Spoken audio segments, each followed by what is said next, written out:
अस्सलाम वालेकुम जी, मेरा नाम है Mudassir sir. Welcome back to my channel. आज की वीडियो में हम डिस्कस करेंगे विलियम वर्ड्सवर्थ की जो पोइम है रेजोल्यूशन एंड इंडिपेंडेंस, उसकी ट्रांसलेशन को देखेंगे। तो ये इतनी डिफ़िकल्ट नहीं है। उससे पहले, ट्रांसलेशन से पहले हम थोड़े से इसके बैकग्राउंड को देख लेते हैं कि ये पोइम किस बारे में है। तो ये पोइम है विलियम वर्ड्सवर्थ की मुलाकात होती है एक लीच गैदरर के साथ। लीच गैदरर कहते हैं, लीच होता है उर्दू में, इसको कहते हैं जोंक। गैदरर यानी कि पकड़ने वाला, लीच गैदरर यानी कि जोंक पकड़ने वाला एक आदमी होता है, उसके साथ इसकी मुलाकात होती है। तो उसके बारे में ये सारी पोइम है। तो उससे पहले कुछ बातें जो आपको बता देता हूँ कि सबसे पहले जब ये पोइम लिखी गई थी तो इसका एक पहला वर्जन जो आया था वो लिखा गया था 3 से 9 मई में, यानी कि 1802 में 3 से 9 मई में इसका पहला वर्जन लिखा गया था। और तब इसका नाम था द लीच गैदरर, इस पोइम का नाम था। और विलियम वर्ड्सवर्थ की जो मुलाकात थी लीच गैदरर के साथ वो उसके घर के करीब ही हुई थी, डव कॉटेज एट ग्रेसवेयर, यानी कि ये उसकी लोकेशन थी जहाँ पर उसकी मुलाकात हुई थी लीच गैदरर के साथ। उसके बाद है जब इसका दूसरा वर्जन आया, जब इसका नाम चेंज कर दिया गया, रेजोल्यूशन एंड इंडिपेंडेंस रखा गया, उस टाइम क्या हुआ था कि इसकी जो फियांसे थी, विलियम वर्ड्सवर्थ की फियांसे और उसकी सिस्टर सारा जो थे, उन्होंने इसको रिव्यू किया था, मतलब इस पॉइंट को रिव्यू किया था। और रिव्यू करने के बाद कुछ चीज़ें मतलब ऐड भी की थी और उसके बाद इसका नाम चेंज हो गया रेजोल्यूशन एंड इंडिपेंडेंस। उसके बाद हम बात कर लेते हैं स्टैंजास के बारे में। तो इस पॉइंट का टोटल 20 स्टैंजास हैं, लिरिकल पॉइंट है। हर स्टैंजा की एक राइम स्कीम है, लिरिक्स के अंदर है ये पॉइंट। और अगर बात की जाए स्टैंजा के समरी की, तो जो पहले 3 स्टैंजाज है, यानी कि 1 से लेकर 3 स्टैंजाज जो हैं, उनकी समरी ये बनती है कि उनके अंदर जो विलियम वर्ड्सवर्थ है वो बताता है कि उससे पहली रात जो तूफ़ान आया होता है और उसके बाद सुबह जब होती है तो बहुत ही शानदार दिन होता है। उसके बारे में विलियम वर्ड्सवर्थ बताता है कि किस तरह से सूरज निकला हुआ है, हर चीज़ जो है वो सुबह को मतलब इंजॉय कर रही है। ये बातें ना वो विलियम वर्ड्सवर्थ बताता है। उसके बाद आता है स्टैंजा 4 से स्टैंजा 7 तक। स्टैंजा 4 से स्टैंजा 7 के अंदर हम देखते हैं कि विलियम वर्ड्सवर्थ जो होता है ना वो बहुत ही परेशान हो जाता है अपने फ्यूचर को लेकर, दूसरे पोइट्स के बारे में सोचता है।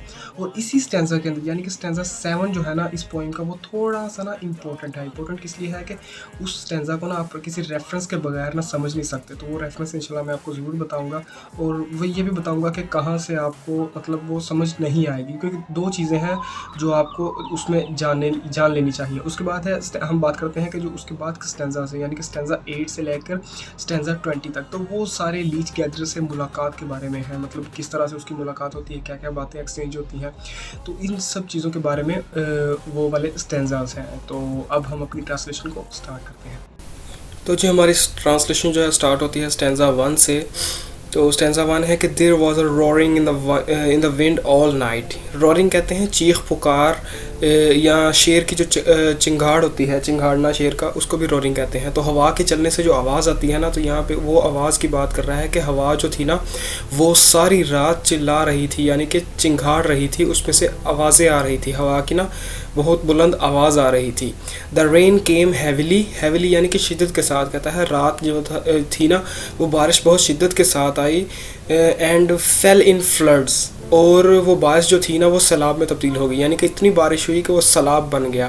But now the sun is rising calm and bright. अब ना जो विलियम वर्ड्सवर्थ है वो सुबह की बात कर रहा है, कहता है कि लेकिन जो अब सुबह हुई है ना, सुबह के वक्त क्या है कि सन जो है ना, सूरज, वो पुरसुकून तरीके के साथ चमक रहा है। राइज यानी कि निकला हुआ है पुरसुकून तरीके के साथ और चमक रहा है। फिर है कि the birds are singing in the distant woods. Distant कहते हैं फासले पर मौजूद। तो कहता है कि जो परिंदे हैं ना वो भी फासले पर मौजूद, जो दरख्त है ना थोड़े थोड़े फासले पर मौजूद जो दरख्त हैं, उन दरख्तों के ऊपर खुशी के साथ गा रहे हैं। सिंगिंग यानी कि गीत गा रहे हैं। Over his own sweet voice the stock Dove breeds. अच्छा, स्टॉक डव कहते हैं पिजन, यानी कि कबूतर, कबूतर की बात कर रहा है। कहता है कि कबूतर जो है ना, कबूतर जो परिंदा है वो क्या करता है कि अपनी प्यारी सुरीली आवाज़ के ऊपर, यानी कि वो अपनी प्यारी सुरीली आवाज़ में गाना भी गा रहा है, यानी कि on his sweet voice the stock Dove breeds. Breeds का मतलब होता है अंडों पर बैठना। कहता है कि वो जो परिंदा है ना वो अपनी प्यारी आवाज़ के अंदर, यानी कि कबूतर की बात कर रहा है, वो जो कबूतर है ना वो अपनी प्यारी आवाज़ के अंदर गाना भी गा रहा है और ब्रूड्स यानी कि अंडों के ऊपर भी बैठा हुआ है। तो उसके बाद है कहता है jay makes answer as the magpie chatters. Jay भी एक काइंड ऑफ मतलब बर्ड है जो नीले रंग का परिंदा होता है। कहता है कि जो नीले रंग का परिंदा है ना, मेक्स आंसर, यानी कि वो जवाब देता है as the magpie chatters. Magpie भी एक परिंदा है। चैटर यानी कि जब आपस में वो गुफ्तगू करते हैं, बातचीत करते हैं ना। अच्छा, वो बात ये कह रहा है कि जो मैगपाई परिंदा है ना, वो जब आपस में बातचीत करते हैं तो उसका जवाब जे परिंदा देता है। जे यानी कि वो नीला परिंदा जो है ना, वो उनकी बातों का जवाब देता है।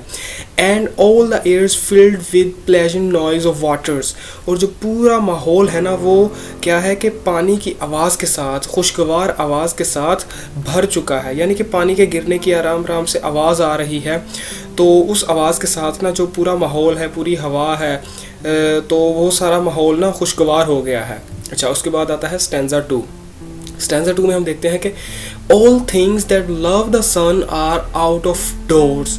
वो तमाम चीज़ें, वो तमाम हैवान, वो तमाम जानवर जो कि लव द सन यानी कि जिनको सूरज से प्यार है, जो सूरज में रहना पसंद करते हैं, सूरज की रोशनी में, आउट ऑफ डोर्स यानी कि वो बाहर आ चुके हैं। The sky rejoices in the morning's birth. Rejoices यानी खुशी मनाना। कहता है कि जो आसमान है ना, वो भी सुबह के आगाज़ की खुशी मना रहा है। The grass is bright with rain drops. Grass यानी कि घास, इज़ ब्राइट यानी कि चमक रही है, विद रेन ड्रॉप्स बारिश के कतरों से। कहता है कि जो बारिश के कतरे हैं ना घास के ऊपर गिरे हुए हैं, तो वो चमक रहे हैं। ऑन द मूड्स, फिर आगे कहता है कि ऑन द मूड्स। अच्छा, मूड मैं ना यहाँ पे आपको समझा देता हूँ। मूड जो वर्ड है ना, ये आगे जाकर भी 2-3 बार आएगा। तो मूड का बेसिकली मतलब जो होता है ना, वो ये होता है कि एक ऐसी ज़मीन जहाँ पर खेती ना की गई हो, मतलब बंजर ज़मीन कह सकते हैं, पहाड़ी इलाका भी कह सकते हैं। तो ये सारे इसी के मतलब है। मूड का मतलब है हम इसको बंजर ज़मीन लेके चलेंगे, यानी कि बंजर ज़मीन। कहता है कि जो बंजर ज़मीन थी ना, वहाँ पर क्या था कि द हेयर यानी कि खरगोश इज़ रनिंग रेसिस। वो दौड़ें लगा रहे थे इन हर मिर्थ यानी कि अपनी खुशी के अंदर, खुशी के साथ वो दौड़ें लगा रहे थे बंजर ज़मीन पर खरगोश। उसके बाद कहता है एंड और विद हर फीट। और वो जो खरगोश थे ना, वो क्या थे कि वो अपने पाँव के साथ शी फ्रॉम द प्लेशी अर्थ। अच्छा, प्लेशी, प्लेशी कहते हैं ऐसी ज़मीन जो कि गारे वाली हो, यानी कि गारे वाली ज़मीन या ऐसी ज़मीन जहाँ पर पानी जमा हो। तो कहता है कि वो जो खरगोश थे ना, वो अपने पाँव के साथ उस गारे वाली ज़मीन से क्या करते थे कि रेजिज अ मिस्ट। मिस्ट से मुराद ये है कि कीचड़ जो था ना, उसको उछालते थे वो। रेजिज अ मिस्ट यानी कि कीचड़ को उछालते थे। दैट ग्लिटरिंग इन द सन, जो कि सूरज की रोशनी में चमक रहा था। यानी कि वो ज़मीन के ऊपर पानी जो जमा हुआ था, वो कीचड़ नुमा था ना, तो वो वहाँ पर पड़ा हुआ था। और वो जो खरगोश थे, वो अपने पाँव के साथ उसको उछालते थे, मतलब उसके साथ खेलते थे, उसको ऊपर उछालते थे। तो फिर कहता है कि runs with her all the way. और वो जो पानी था ना वहाँ पर ज़मीन पर पड़ा हुआ था कीचड़, उसके साथ साथ वो दौड़ें लगाते थे, मतलब पानी के साथ साथ वो दौड़ते थे खरगोश। Wherever she doth run, यानी कि वो पानी जहाँ भी जाता था ना, खरगोश उसके साथ साथ जाते थे। तो ये था स्टैंजा 2। उसके बाद है स्टैंजा 3। स्टैंजा 3 में देखते हैं कि पोइट कहता है कि I was a traveller then upon the moor, यानी कि वो पास्ट की बात कर रहा है। आई वॉज का मतलब है कि वो पास्ट की बात कर रहा है। पोइट कहता है कि आई वॉज अ ट्रैवलर, मैं एक मुसाफिर था, देन उस वक्त, अपॉन द मूर यानी कि उस बंजर ज़मीन पर, जिसका वो अभी अभी जिसका हाल उसने बताया है ना विलियम वर्ड्सवर्थ ने, उसकी बात कर रहा है कि मैं उस ज़मीन पर कभी एक मुसाफिर था।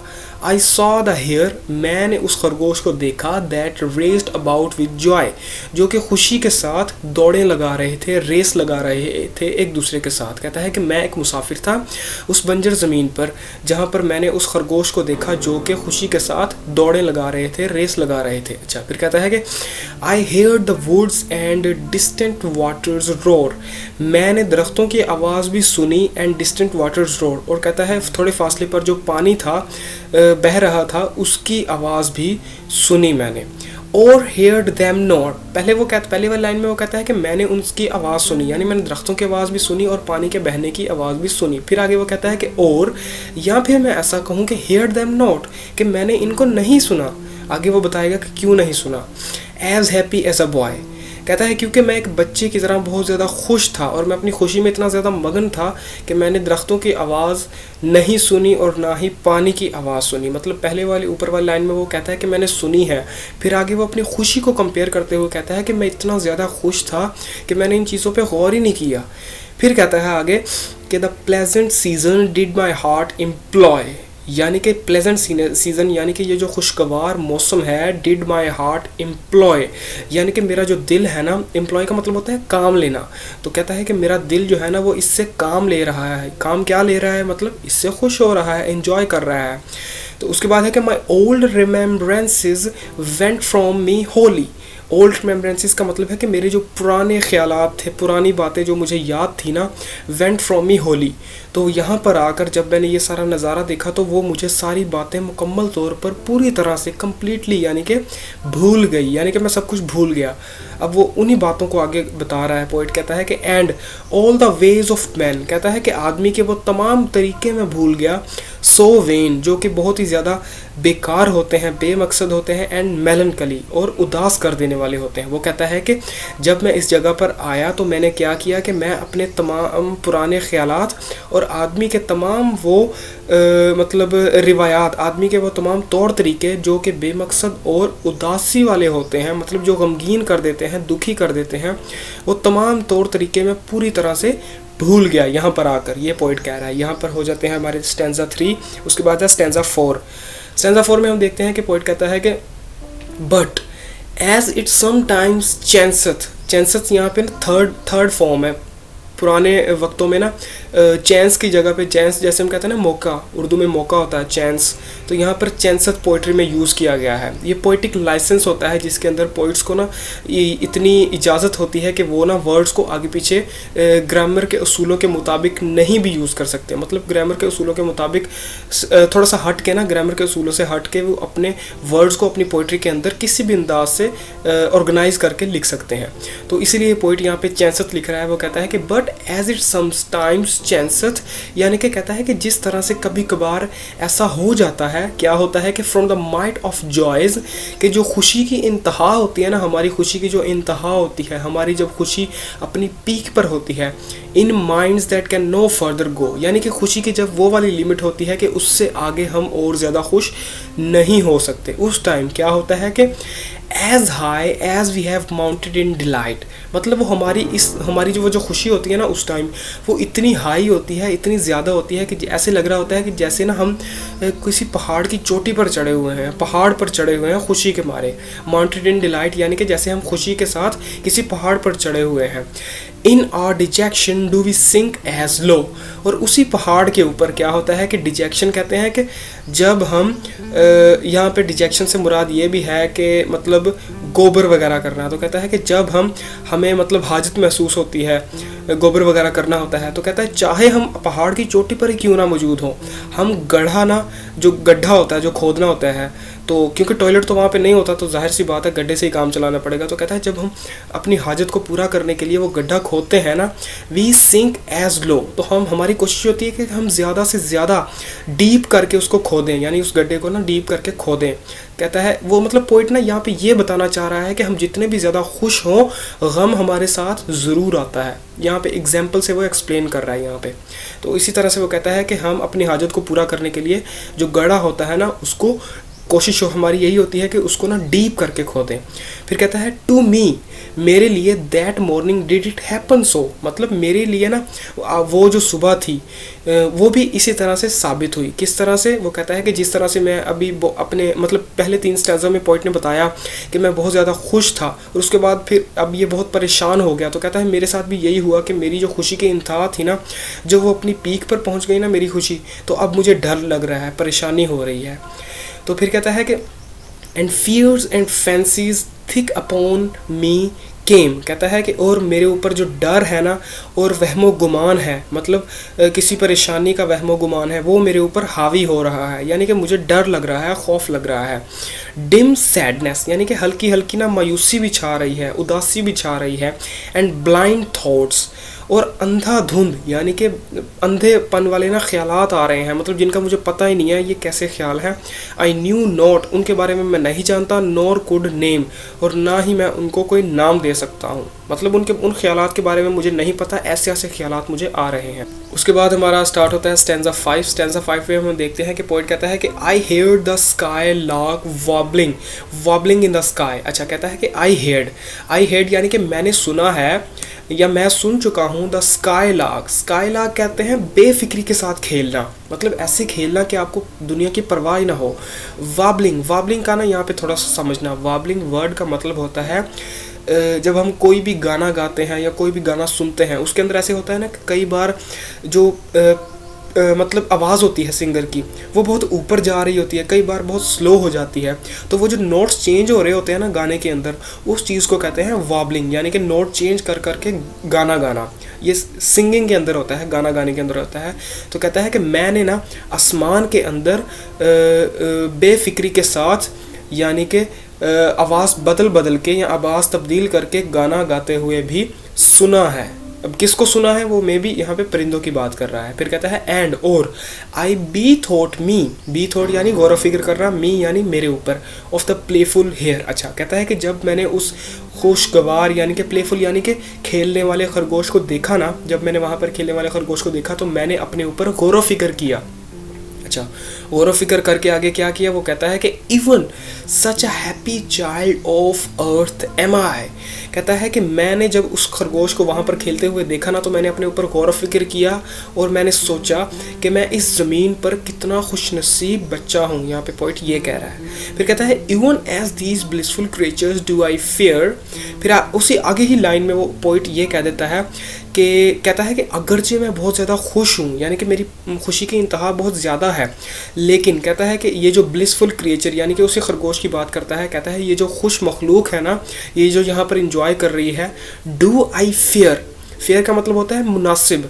तो कहता है कि मेरी जो खुशी है ना, वो इनके बराबर नहीं है, मुनासिब नहीं है, यानी कि जितना ये खुश है ना, उतना मैं खुश कभी भी नहीं हो सकता।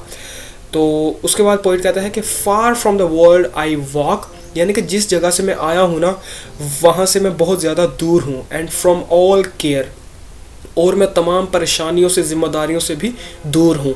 बट लेकिन देयर में कम अनदर डे टू मी। कहता है लेकिन मेरे पास एक ऐसा दिन भी आ सकता है, सॉलिट्यूड मतलब जब मैं बहुत ज़्यादा तन्हा होऊंगा, पेन ऑफ हार्ट यानी कि मेरे दिल में बहुत ज़्यादा दर्द होगा, डिस्ट्रेस यानी कि नाउमीदी होगी या परेशानी होगी, एंड पॉवर्टी यानी कि गुर्बत होगी। ये कहता है वो स्टैंजा 5 में। तो उसके बाद है स्टैंजा 6। स्टैंजा 6 में हम देखते हैं कि पॉइंट कहता है कि my whole life I have lived in pleasant thought. कहता है कि मैं अपनी सारी ज़िंदगी में ना, मैंने अपनी सारी ज़िंदगी इस तरह से गुजार दी है कि जैसे ये खुशगवार ख्याल हो, यानी कि मैंने अपनी सारी ज़िंदगी इस तरह से गुजारी है जैसे ये खुशगवार ख्याल हो। As if life business were a summer mood. अच्छा, आगे वाली लाइन में विलियम वर्ड्सवर्थ कहता है कि मैंने अपनी सारी ज़िंदगी इस तरह से गुजार दी जैसे कि मेरी जो लाइफ बिजनेस यानी कि ये जो मेरी ज़िंदगी है ना, ये एक ऐसा कारोबार है, मतलब बिजनेस यानी कि एक ऐसा कारोबार है। Were a summer mood, summer mood कहते हैं छुट्टी का दिन, यानी कि जब छुट्टी होती है। कहता है कि मैंने अपनी सारी ज़िंदगी इस तरह से एक खुशगवार ख्याल में गुजार दी, बिल्कुल ऐसे ही जैसे कि मेरी जो ज़िंदगी है ना, वो ऐसा कारोबार हो जो कि जिसको हमेशा छुट्टी मिली हो, यानी कि मैं अपनी ज़िंदगी में एक ऐसा काम करता हूँ जहाँ मैं हर वक्त छुट्टी में रहता हूँ। ये वो यहाँ पे पॉइंट कह रहा है। फिर कहता है as if all needful things would come unsolved. अच्छा, आगे ही लाइन में वो कहता है कि एज, मुझे ऐसा लगता है कि इफ़ ऑल नीडफुल थिंग्स यानी कि वो तमाम चीज़ें जिनकी मुझे ज़रूरत थी, वुड कम अनसॉल्व्ड, वो मुझे मिल चुकी हैं अनसॉल्व्ड। अनसॉल्व्ड यानी कि बग़ैर मेहनत के। To genuine faith, genuine faith कहते हैं दोस्ताना रवैये के साथ, दोस्ताना अकीदे के साथ। कहता है कि मतलब मुझे ऐसे लगता है कि मुझे मेरी ज़िंदगी में ना वो तमाम चीज़ें जिनकी मुझे ज़रूरत थी, वो बग़ैर मेहनत के एक दोस्तों वाले रवैये के साथ या सलूक के साथ मिल गई हैं। Still rich in genuine good, और जो रवैया मेरे साथ, मतलब जिस रवैये के साथ, जिस सलूक के साथ वो चीज़ें मुझे मिली है ना, वो अभी भी रिच यानी कि वो अभी भी कायम है, ताज़ा है, यानी कि अगर मैं और भी चाहूँ ना वो चीज़ें अब भी ले सकता हूँ। वो जो जेन्युइन गुड है ना, मतलब वो दोस्तों वाला जो रवैया है जिसने मुझे ये चीज़ें दी है, गॉड की बात कर रहा है कि दोस्तों वाला जो रवैया इख्तियार करके गॉड ने मुझे जो चीज़ें दी है ना, वो अभी भी रिच है, यानी कि गॉड मुझे अभी भी और चीज़ें दे सकता है। फिर उसके बाद कहता है कि बट लेकिन हाउ कैन ही यहाँ पे गॉड की बात कर रहा है, वही गॉड की बात कर रहा है विलियम वर्ड्सवर्थ। कहता है हाउ कैन ही, यानी कि गॉड जो है एक्सेप्ट यानी कि गॉड इस बात की कैसे, मतलब ये बात कैसे गॉड सोच सकता है या तवक्को कर सकता है कि that other should build for him, यानी कि वो यहाँ पे ना विलियम वर्ड्सवर्थ ये बात कर रहा है कि जो खुदा है ना वो अपने बंदे से कभी भी ये मतलब तवक्को नहीं करता, इस बात की तवक्को नहीं करता कि other should build for him, यानी कि दूसरे लोग आकर उसके लिए कोई काम करें, मतलब वो खुद कोई काम ना करे और दूसरे लोग उसके लिए आकर काम धंधा करें। सो फॉर हिम, सो का मतलब होता है बीज बोना, कहता है कि दूसरे लोग आकर बीज बोएं, एंड एट हिज कॉल, और जब वो आदमी उनको बुलाए, लव हिम, दूसरे लोग आकर उसको प्यार करें। Who for himself will take no heed at all, और ये वही आदमी है जो कि अपने ऊपर बिल्कुल भी तवज्जो नहीं देता बल्कि दूसरों पर डिपेंडेंट है, यानी कि ये दूसरों पर डिपेंडेंट है हर चीज़ के लिए, चाहे वो प्यार हो, चाहे वो उसके लिए खाना वगैरह मतलब बिज़नेस वगैरह हो, कारोबार हो, या चाहे किसी और तरीके से हो। तो कहता है हर चीज़ के लिए जब वो दूसरों पर डिपेंडेंट होता है तो जो गॉड है ना वो इस बात को कभी भी एक्सेप्ट नहीं करेगा। तो यहाँ था हमारा स्टैंजा 6। उसके बाद शुरू होता है स्टैंजा 7। स्टैंजा 7 में हम देखते हैं कि आई थॉट ऑफ चैटरटन। अच्छा, ये जो स्टैंजा 7 है ये ना थोड़ा सा समझने वाला है। इसके अंदर ना मैं दो चीज़ें पहले बता देता हूँ कि दो पोइट्स के बारे में पोइट ना कहता है कि जो मतलब किसी वजह से मर गए, तो उनकी डेथ हो गई ना किसी वजह से, तो उसके बारे में कहता है सबसे पहले वो बात करता है थॉमस चैटरटन की। कहता है कि आई थॉट ऑफ चैटरटन, यानी कि कहता है कि मुझे ना थॉमस चैटरटन का ख्याल आता है कि द मार्वलस बॉय। अच्छा, बॉय यहाँ पे वो क्यों कह रहा है पोइट, बॉय वो इसलिए कह रहा है क्योंकि जो थॉमस चैटरटन पोइट था ना, ये वो वाहिद पोइट था जो कि 17 ईयर्स ओल्ड, मतलब जब इसकी एज थी ना तब इसने सुसाइड कर ली थी इस पोइट ने, इसलिए वो इसकी यहाँ पे बात कर रहा है। कहता है ये जो पोइट था ना थॉमस चैटरटन, ये एक शानदार लड़का था। द स्लीपलेस सोल, एक बेचैन रूह थी, that perished in his pride. Perished यानी कि मर जाना, इन हिज प्राइड यानी कि अपने अरूज के वक्त। कहता है जब उसको अरूज था ना, जब वो अपनी पीक पर था, मतलब वो पोइट्री में अच्छा था जब जिस टाइम, तो उस टाइम वो बेचारा मर गया। Of him who walked in glory and in joy. अच्छा, यहाँ पे ना दूसरा, यहाँ पे हिम, यहाँ पे वो बात कर रहा है रॉबर्ट बर्न्स की।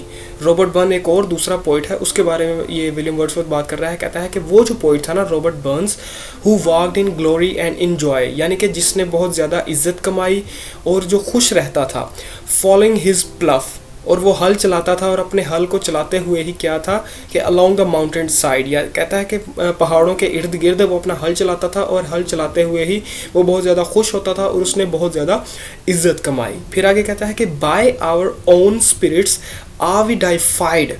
फिर पोइट कहता है कि हम जो है ना, हम जो पोइट्स हैं, मतलब पोइट्स की बात करते हुए कहता है कि हम जो है ना पोइट्स, हमारा क्या है कि बाय आवर ओन स्पिरिट्स, हम अपने ही जज्बे की वजह से, यानी कि हमारे अंदर ना जो जुनून होता है ना, पैशन का जो जुनून होता है, वो कहता है कि इतना ज़्यादा होता है कि आर वी डाइफाइड। डाइफाइड का मतलब होता है अपने आप को खुदा समझ लेना, देवता समझ लेना। तो कहता है कि हमारे अंदर वो जज्बा इतना बढ़ जाता है कि हम अपने आप को देवता समझने लग जाते हैं। We poets in our youth begin in gladness। कहता है हम जो पोइट्स होते हैं ना, वो अपनी जवानी के अंदर क्या करता है कि बिगिन, यानी कि अपनी जवानी के अंदर जो पोइट्री होती है ना, पोइट्री का आगाज़ इन ग्लैडनेस, यानी कि वो बहुत खुशी के साथ करते हैं। मतलब हम अपनी जवानी के अंदर पोइट्री को ना बहुत खुशी के साथ ना स्टार्ट करते हैं। तो फिर आगे कहता है बट, लेकिन thereof come in the end despondency and madness. कहता है लेकिन जो हम अपने एंड की तरफ जाते हैं ना, नाउम्मीदी और पागलपन हमारे साथ शामिल हो जाता है। मतलब एंड में जाकर ना हमारे पास नाउम्मीदी और पागलपन आ जाता है, ये यहाँ पर पोइट कह रहा है स्टैंजा 7 में। उसके बाद आता है स्टैंजा 8। तो स्टैंजा 8 है कि now whether it were by. अच्छा, यहाँ पे ना ये स्टैंजा 8 से 20 तक है, ये सारा लीच गैदरर के बारे में है। तो यहाँ से वो लीच गैदरर की बात स्टार्ट होगी। तो पोइट कहता है कि नाउ अब, whether it were by peculiar grace. Peculiar कहते हैं शानदार, ग्रेस यानी कि अजमत या रहमत। कहता है शायद ये किसी मतलब खुदा की तरफ से मुझे एक शानदार रहमत मिली है या नवाजिश मिली है। पेक्यूलियर ग्रेस यानी कि मेरे ऊपर रहमत की है खुदा ने। अ लीडिंग फ्रॉम अबव, यानी कि मुझे खुदा ने ऊपर से, अबव यानी कि हेवन से, यानी कि खुदा ने मुझे ऊपर से गाइड किया है। कहता है कि यहाँ शायद ये मेरे ऊपर कोई करम नवाजी हुई है, या फिर खुदा ने मुझे ऊपर से गाइड किया है कि ए समथिंग गिवन, यानी कि खुदा ने मुझे कुछ दिया है।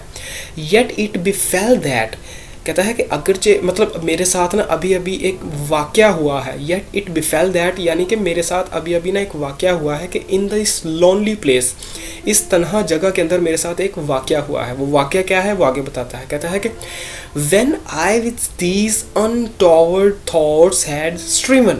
अच्छा, अनटॉवर्ड कहते हैं कि जो नामाकूल ख्यालात होते हैं, नामाकूल यानी कि घटिया ख्यालात, बुरे ख्यालात, थॉट्स यानी ख्यालात, हैड स्ट्रीवन यानी कि उलझना, जदोजहद करना। कहता है कि जिस टाइम मैं अपने इस नामाकूल यानी कि घटिया ख्यालात में उलझा हुआ था, यानी कि जब मुझे ये ख्यालात आ रहे थे ना, तो इस तन्हा जगह पर मेरे साथ एक वाक़या हुआ।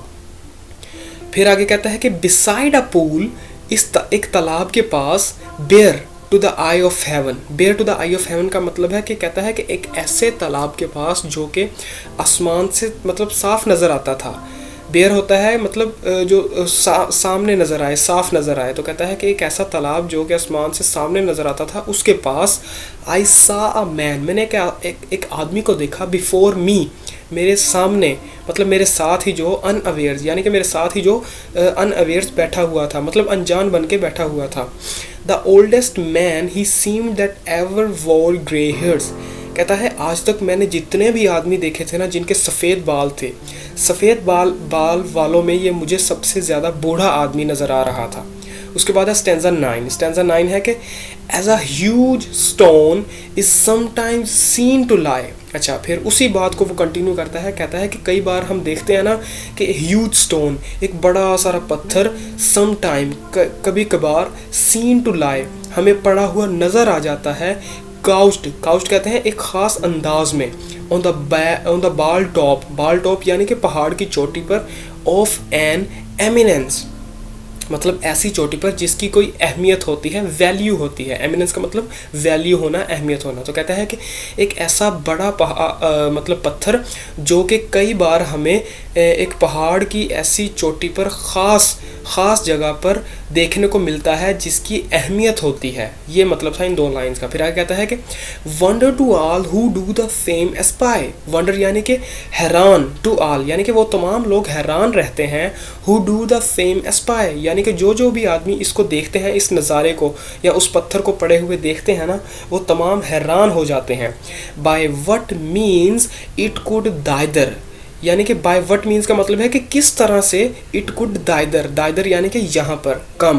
कहता है कि वो सब लोग हैरान हो जाते हैं, वो इसलिए हैरान हो जाते हैं, वो ये सोचकर हैरान हो जाते हैं कि किस वजह से या किस तरह से ये पत्थर यहाँ पर आया है, एंड वेंस और कहाँ से आया है ये पत्थर। ये मतलब था इस लाइन का। फिर कहता है कि so that it seems a thing endued with sense.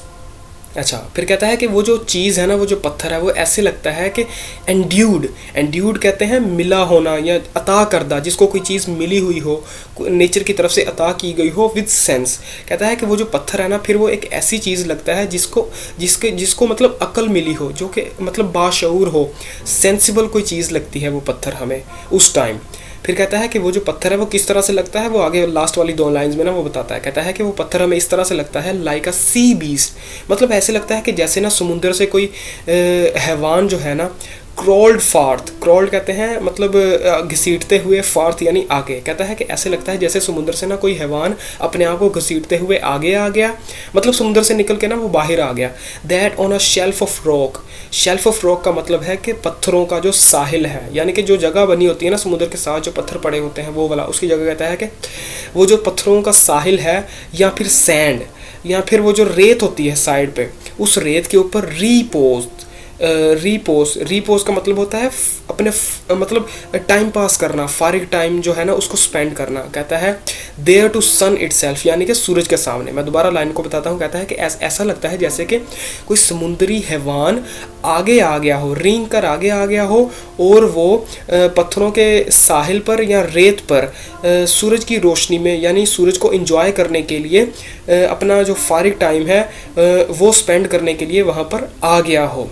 तो ये मतलब था स्टैंजा का। उसके बाद है स्टैंजा 10 में हम देखते हैं कि सच सीम्ड दिस मैन, मतलब ये जो आदमी है ना ये ऐसे नज़र आ रहा है, not all alive nor dead, मतलब ना ही ये पूरी तरह ज़िंदा नज़र आ रहा है, ना ही ये मरा हुआ लग रहा है, नॉर ऑल स्लीप, और ना ही ऐसे लग रहा है कि ये पूरी तरह सोया हुआ है। मतलब दूर से ना पोइट को ऐसे लग रहा है कि जैसे सोया हुआ है, लेकिन जब वो थोड़ा सा गौर करता है तो उसे पता चलता है ये सोया हुआ नहीं है।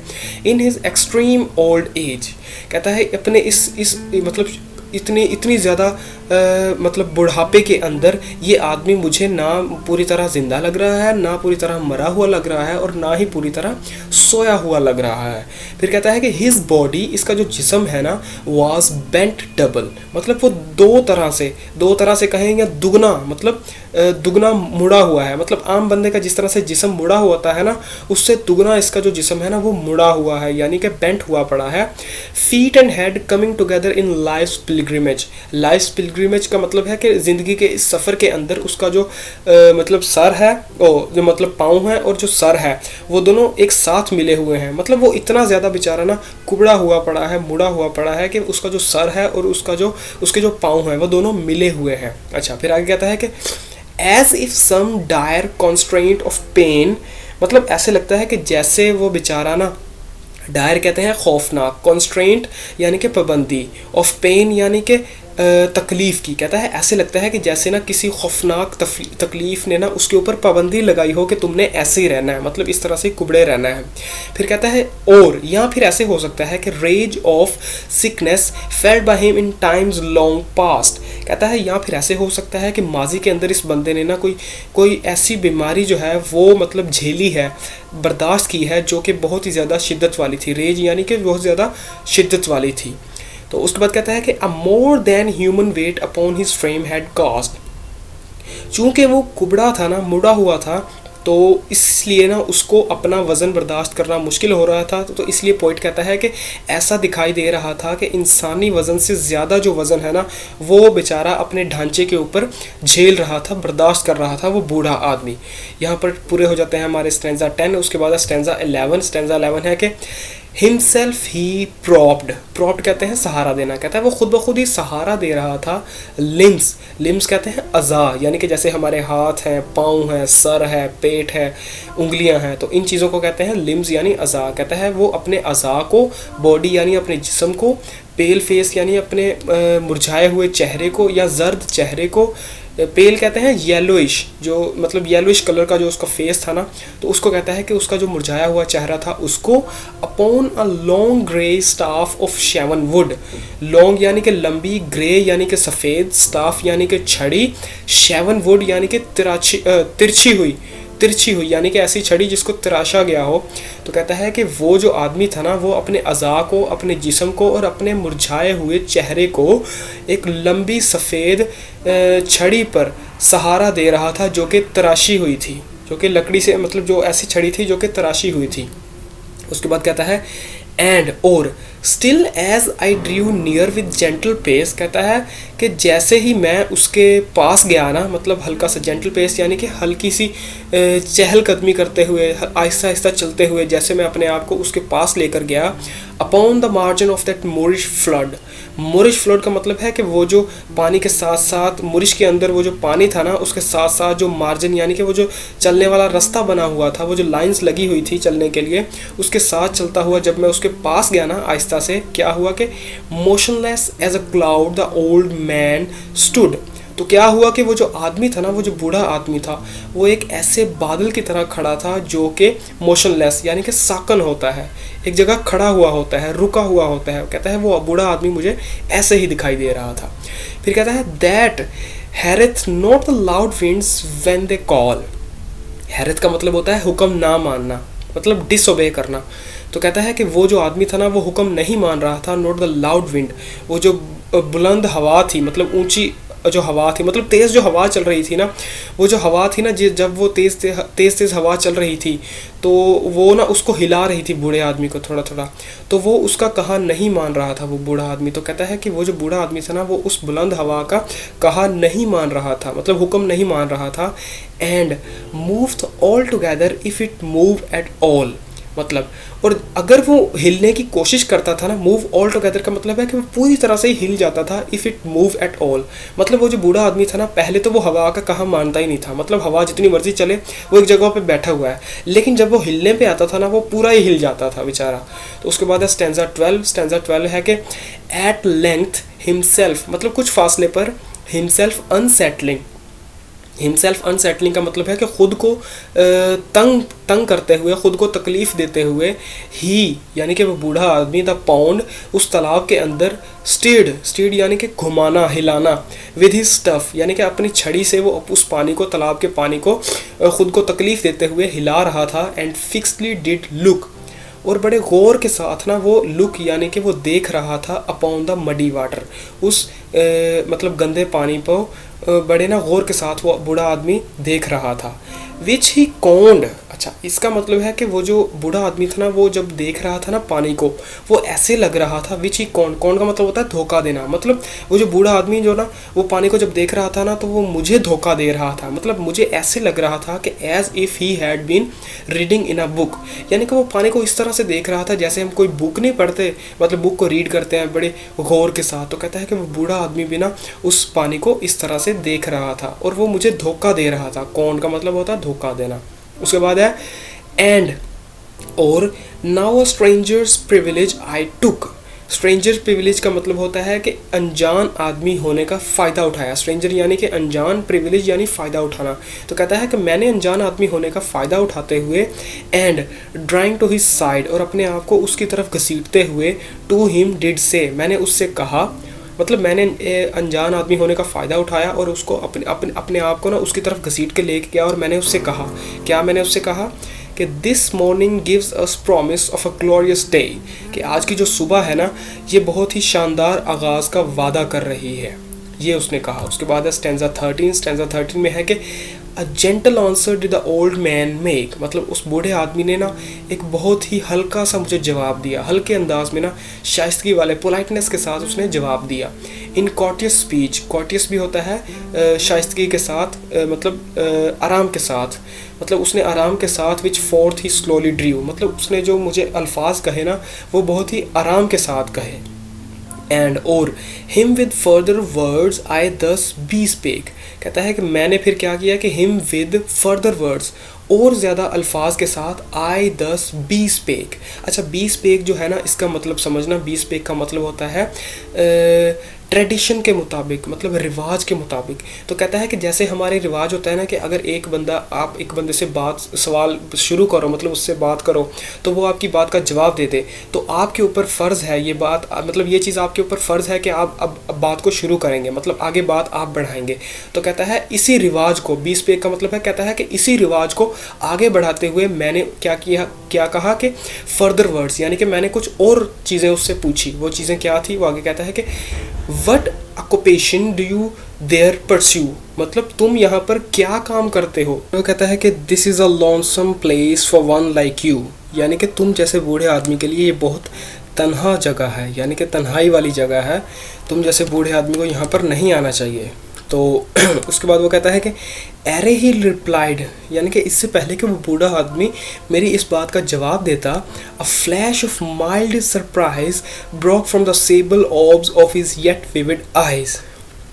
इस लाइन को ना थोड़ा सा समझना। वो कहता है कि इससे पहले कि वो बूढ़ा आदमी मुझे जवाब देता, अ फ्लैश यानी कि फ्लैश कहते हैं चमक, ऑफ माइल्ड सरप्राइज, माइल्ड यानी कि हल्का, सरप्राइज यानी कि हैरान होना, हैरानगी, सेबल यानी कि काली, ओड्स यानी कि घूमने वाली, येट विविड यानी कि चमकदार, आइज यानी कि आँखें। अच्छा वो कहता है कि इससे पहले कि वो बूढ़ा आदमी मुझे जवाब देता, एक उसकी जो आँखें थी ना, उसकी जो चमकदार काली गर्दिश करने वाली जो आँखें थी, उनमें ना मुझे एक हैरानगी वाली चमक दिखाई दी, ब्रोक यानी कि दिखाई दी। उसके बाद है स्टैंजा 14। स्टैंजा 14 में है कि हिज वर्ड्स केम फीबली, उसके जो अल्फाज थे ना वो बहुत हल्के आए, मतलब हल्के महसूस हुए मुझे। फीबली यानी कि मध्यम, यानी कि एक ऐसी आवाज़ जो कि बहुत ही हल्की हो, मतलब सुनने में थोड़ी सी ना मुश्किल हो जिसको। तो कहता है कि उसके जो अल्फाज थे ना वो बहुत ही मध्यम थे।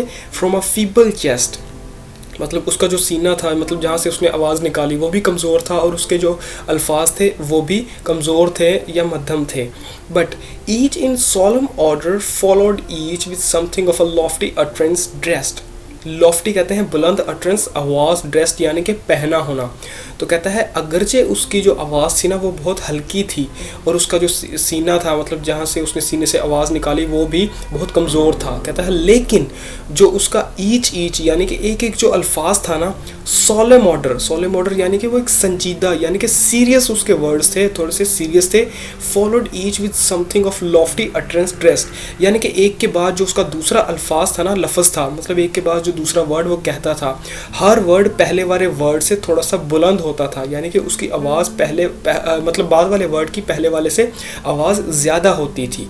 और लॉफ्टी अटरेंस ड्रेस्ड का ना बेसिकली मतलब यहाँ पे ये है कि ड्रेस्ड का मतलब होता है पहने होना. तो यहाँ पे वो कह रहा है कि उसके जो अल्फाज थे ना, पहले बाद वाला जो लफ्ज़ होता था वो पहले वाले अल्फाज से ज़्यादा बुलंद आवाज़ पहन कर आता था, मतलब उसकी आवाज़ बुलंद होती थी. उसके बाद कहता है कि choice word and मयर्ड phrase above the reach of ordinary man. Choice word का मतलब है कि मुंतखब किए गए जो अल्फाज थे ना, मतलब जो उसने चूज़ किए, जो वर्ड्स उसने चूज़ किए. मय्यड फ्रेज़ यानी कि शानदार अल्फाज. मय्यड फ्रेज़ का मतलब होता है कि नाप तोल के बोलना. तो कहता है कि उसके जो अल्फाज थे ना वो नाप तोल के बोले गए थे. Above the reach of ordinary man. Ordinary कहते हैं मामूली, मैन यानी इंसान. तो कहता है कि वो जो अल्फाज थे ना वो मामूली यानी कि आम इंसान की पहुंच से दूर थे, मतलब वो बहुत ही ना गहराई वाले अल्फाज थे. आम आदमी ऐसे अल्फाज नहीं बोल सकता. अ स्टेटली स्पीच, एक शानदार उसने ना बात की मेरे सामने. Such as grave livers do in Scotland use to religious man who give to God and man their dues. अच्छा, वो क्या इस चीज़ को ना, वो जो बूढ़े आदमी ने उसको जवाब दिया, उस जवाब को ना वो कंपेयर करता है स्कॉटलैंड में रहने वाले जो ग्रेव लिवर्स हैं. ग्रेव लिवर्स ना कहते हैं कि जिनका जो मतलब बड़े जिगर वाले. तो कहता है कि वो जो स्कॉटलैंड के अंदर जो बड़े जिगर वाले आदमी रहते हैं ना, रिलीजियस मैन यानी कि वो प्रोटेस्टेंट थे. प्रोटेस्टेंट में भी या प्यूरिटन थे, ये अब मुझे पक्का पता नहीं है. तो वो कहता है कि वो जो आदमी थे ना वो रिलीजियस थे. इतना मुझे पता है कि उनका चर्च से ताल्लुक़ था. तो कहता है वो जो स्कॉटलैंड के अंदर बड़े जिगरे वाले लोग थे ना जिनका चर्च से ताल्लुक़ था, ये उन्हीं लोगों के जैसे अल्फाज थे जो कि खुदा को और आदमियों को उनका सही हक देते हैं, मतलब उनके सामने अपनी जिम्मेदारियां बखूबी निभाते हैं. तो उसके बाद है स्टैंजा 15 है कि ही टोल्ड, उसने कहा कि दैट टू दीज वाटर्स इन, इस पानी के पास ही हैड कम, वो आ चुका है. टू गैदर लीच यानी कि वो इस पानी के पास इसलिए आया है ताकि वो लीच पकड़ सके. बीइंग ओल्ड एंड पुअर मतलब बूढ़ा और गरीब होने के साथ साथ होने की वजह से एम्प्लॉयमेंट यानी कि ये जो काम है, ये जो मुलाजमत है, हज़र्डस यानी कि ख़तरनाक, एंड वेरिसम यानी कि थका देने वाली, उकताहट वाली. कहता है कि वो यहाँ पर इस पानी में लीच पकड़ने के लिए आया है, और चूँकि वो बूढ़ा भी है और गरीब भी है, इसलिए ये जो काम है ना ये बहुत ही ख़तरनाक है यानी खौफनाक है, और उकता देने वाला यानी थका देने वाला काम है. And he had many hardships to endure, और उससे ना वो बूढ़ा आदमी कह रहा है, उसको ये जवाब दे रहा है, ये इस स्टैंजा में ना वो जवाब दे रहा है विलियम वर्ड्सवर्थ को. कहता है कि and he had many hardships to endure, और कहता है कि मुझे ना मतलब बहुत ज़्यादा मुश्किलात जो है ना वो बर्दाश्त करनी पड़ती हैं. From pond to pond he roomed, वो जो बूढ़ा आदमी है ना वो एक तालाब से दूसरे तालाब तक, रोम्ड का लफ्ज़ी मतलब होता है आवारागर्दी करना. तो यहाँ पे मतलब यही है कि मतलब घूमना. तो कहता है वो बूढ़ा आदमी जो है ना वो एक तालाब से दूसरे तालाब तक घूमता है. फ्रॉम मोर टू मोर यानी कि एक बंजर ज़मीन से दूसरी बंजर ज़मीन तक जाता है. हाउसिंग यानी कि वहाँ पर रहता भी है. विद गॉड्स गुड हेल्प यानी कि खुदा की मदद के साथ खुदा उसकी मदद करता है, और वो वहाँ पर उसको ठिकाना भी मिल जाता है. और वो ठिकाना किस तरह से होता है? बाय चॉइस और चांस, मतलब कई बार तो उसको रहना पड़ता है, उसके पास कोई और चॉइस ही नहीं होती, और कई बार उसको चांस मिल जाता है, मतलब मौका मिल जाता है वहाँ पर रहने का. तो ये यहाँ पर वो कहता है कि वो एक तालाब से दूसरे तालाब पर और एक बंजर ज़मीन से दूसरी बंजर ज़मीन तक खुदा की मदद के साथ वहाँ पर जाता है, और वहाँ पर रहता भी है, और वहाँ पर वो कई बार अपनी मर्ज़ी से रहता है और कई बार उसे मौका मिल जाता है.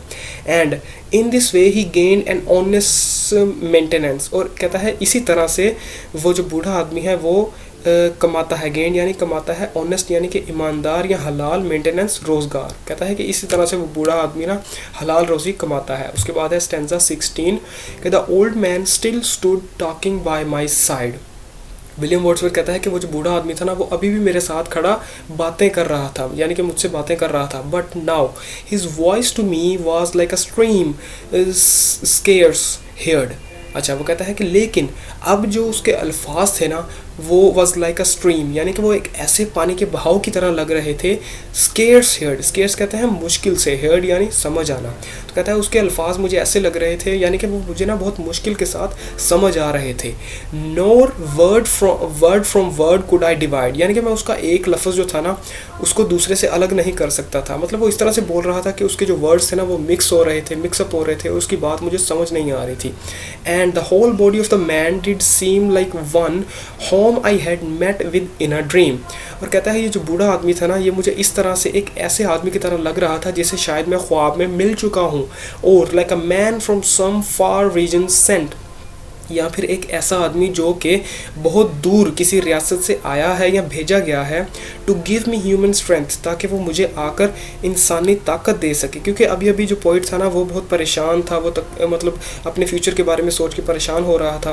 तो कहता है शायद ये आदमी ना किसी दूसरी रियासत से भेजा गया है ताकि वो मुझे बाय एप्ट एडमॉनिशमेंट, एडमॉनिशमेंट का मतलब होता है कि नामाकूल, वो क्या कहते हैं यार उसको, वो धुतकारना या किसी को मतलब बुरा भला कहना।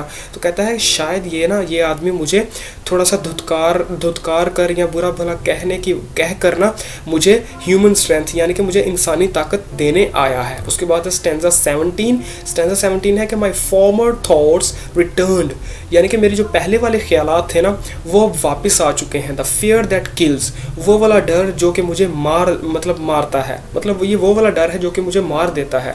And hope that is unwilling to be fed, और ये एक ऐसी नाउम्मीदी है जो कि कभी भी मुझे अपनी मदद करने नहीं देती।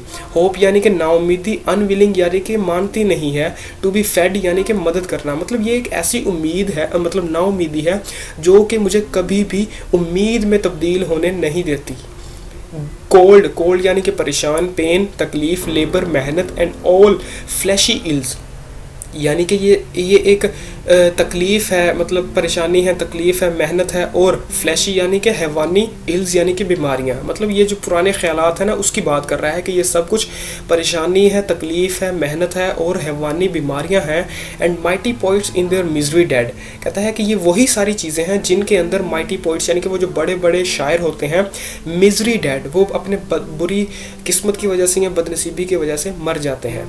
Perplexed and longing to be comforted, perplexed यानी कि परेशान, एंड लॉन्गिंग यानी कि तमन्ना करना, आरजू करना, ख्वाहिश करना, टू बी कम्फर्टेड यानी कि आराम की। कहता है ये ऐसे ख्यालात हैं जो कि बहुत ज़्यादा परेशान करते हैं और ये मुझे पुरसुकून करने की ख्वाहिश करते हैं, यानी कि ये मेरी ये ख्वाहिश है कि मैं ना आराम पा सकूँ, पुरसुकून हो जाऊँ।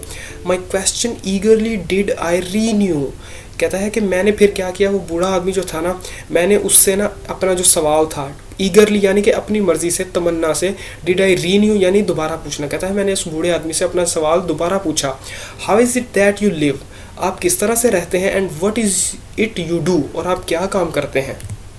आ गया स्टैंजा 18, कहता है स्टैंजा 18 में बताता है कि ही यानी कि वो बूढ़ा आदमी विद अ स्माइल, एक मुस्कुराहट के साथ, did then his words repeat, उसने अपने वो तमाम अल्फाज ना एक मुस्कुराहट के साथ दोबारा रिपीट किए, यानी मुझे दोबारा वही बात सुना दी उस बूढ़े आदमी ने।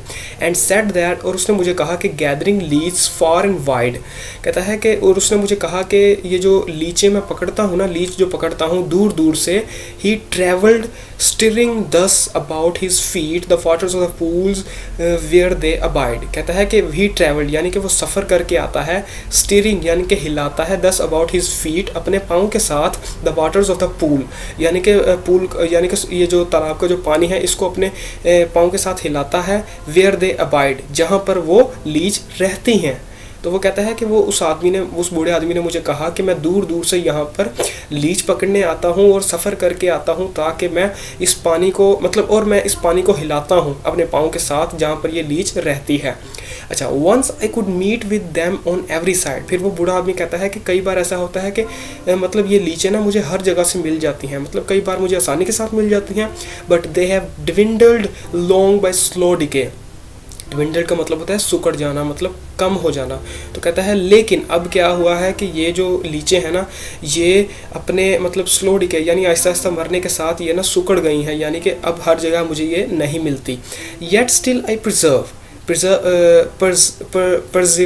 परसिवर का मतलब है कि साबित कदम होना यानी डट जाना। कहता है लेकिन अगरचे मुझे ये अभी भी कहीं नहीं मिलती, लेकिन मैं अभी भी मतलब डटा हुआ हूँ, अपने काम पर डटा हुआ हूँ। And find them where I may, और जहाँ से मुझे मिलती हैं मैं इनको ढूंढ लेता हूँ। उसके बाद है स्टैंजा 19 है कि वाइल ही वॉज टॉकिंग दस द लोनली प्लेस। कहता है कि जब वो जो बूढ़ा आदमी था ना वो बातें कर रहा था, तो वो जो तन्हाई वाली जगह थी ना, द ओल्ड मैन शेप, और वो जो बूढ़े आदमी की शक्ल थी, एंड स्पीच, और उसकी जो बातें थी, ऑल ट्रपल्ड मी। कहता है जब वो आदमी बात कर रहा था ना, तो वो जो तन्हाई वाली जगह थी और वो बूढ़े आदमी की जो शक्ल थी, शक्ल सूरत थी, और उसकी जो बातें थी, वो तमाम मुझे परेशान कर रही थी।